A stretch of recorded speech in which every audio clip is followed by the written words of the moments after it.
یہ سیاستدان ہیں جنہوں نے اگر کل ایک دوسرے کے ہاتھ میں ہاتھ ڈال کر یہ اعلان کر دیا کہ ملک کی دفاع پر ہم سب ایک ہیں، اگر قوم نے ملک کے نام پر ایک اپنے سیاسی اور نظریاتی اختلافات بھلا دیے تو پاکستان تو بھارت کی سازش نہ صرف ناکام ہو جائے گی بلکہ یہ پاکستان کی سلامتی اور ترقی کے لیے بڑی اہم ثابت ہوگی، کیونکہ اس کے نتیجے میں ناظرین قوم ایک بار پھر اکٹھی ہو جائے گی۔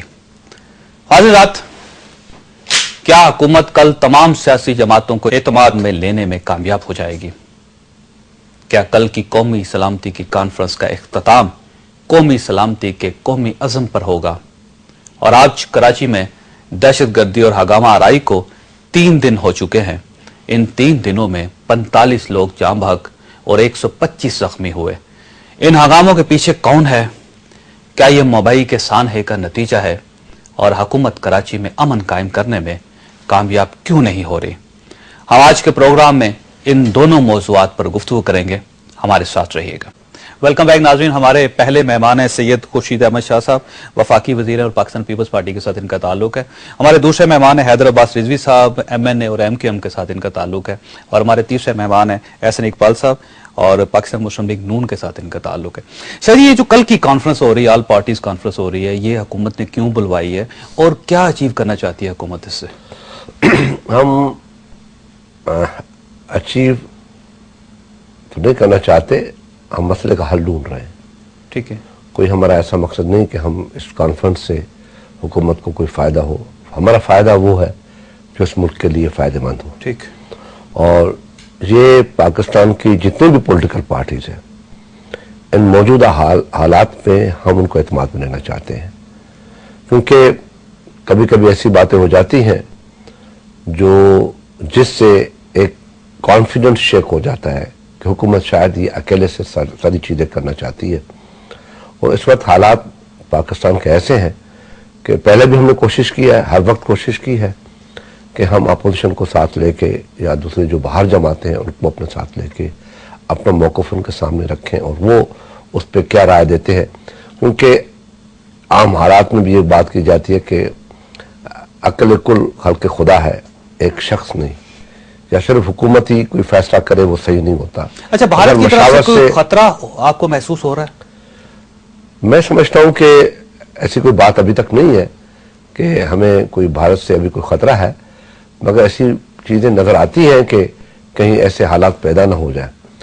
ایک چیز تو کلیئر ہے کہ بھارت کو یہ بات سوچنی چاہیے، اور وہ ایک ڈیموکریٹک کنٹری ہے، وہ بہت اس کی بڑی تاریخ ہے، وہ سمجھتے ہیں سب کچھ کہ جو واقعہ ہوا ہے کیسے ہوا، کس طریقے سے ہوا ہے۔ اگر کل میرٹ کا واقعہ ہوتا ہے اور پاکستان یہ کہہ دے کہ اس میں انڈیا ملوث تھی تو پھر بات تو نہیں بنتی، اور آج اگر وہاں کوئی واقعہ ہوتا ہے اور انڈیا یہ کہہ دے کہ اس میں پاکستان ملوث ہے، ان کا سارا میڈیا یہ کہہ رہا ہے، ان کی حکومت یہ کہہ رہی ہے، آج ہمارے ایمبیسڈر کو بلوا کے انہوں نے کہہ دیا ہے، اس کے ہاتھ میں انہوں نے چارج شیٹ بھی پکڑا دی۔ یہی چیز ہے کہ انڈیا کو متوجہ ہونا چاہیے اس طرف کہ اس طریقے سے الزام تراشیوں سے، یہ دو ملکوں کے الزام تراشیوں سے یہ مسئلے حل نہیں ہوں گے۔ ہمیں مل بیٹھ کے اس جڑ کو ختم کرنا چاہیے جو اس خطے کی اسٹیبلٹی کو نقصان دے رہی ہے، جو دنیا میں ایک انتشار پھیلا رہی ہے، وہ دہشت گردی ہے۔ بالکل ٹھیک۔ حیدر عباس رضوی صاحب، آپ بتائیے کہ MQM کا کیا موقف ہے؟ کیا کل آپ کی پارٹی آئے گی اس کانفرنس میں اور وہ کیا موقف پیش کرے گی وہاں پہ؟ یقیناً MQM دیگر تمام جماعتوں کی طرح اس کانفرنس میں شرکت کرے گی اور بھرپور انداز سے شرکت کرے گی، اور ہم اپریشیٹ کرتے ہیں حکومت کے اس اقدام کو کہ جتنے بھی قومی امور ہیں، سوائے اس ایشو کو نہیں، دیگر بھی تمام جہاں قومی امور اگر زیر بحث آتے ہیں تو اس کا طریقہ کار یہی ہونا چاہیے کہ تمام جماعتیں آن بورڈ ہوں اور پھر ان کو ساتھ لے کر چلا جائے، اور اگر کوئی اہم قومی مسئلہ ہے تو اس پر ایک مشترکہ حکمت عملی جو ہے وہ ترتیب دی جائے، اور MQM بھرپور سپورٹ کرتی ہے اس بات کو۔ اور انشاءاللہ کل جب پرائم منسٹر صاحب پوری کانفرنس میں جو بھی اس کے مندوبین ہیں ان کو جب اعتماد میں لیں گے تو پھر ہم بھی اپنا موقف ان کے سامنے رکھیں گے۔ بالکل۔ احسن صاحب، یہ بتائیے کہ اس کانفرنس سے آپ کی کیا ایکسپیکٹیشن ہے؟ دیکھیے جاوید صاحب، جو بامبے کا واقعہ وہ بڑا افسوسناک تھا۔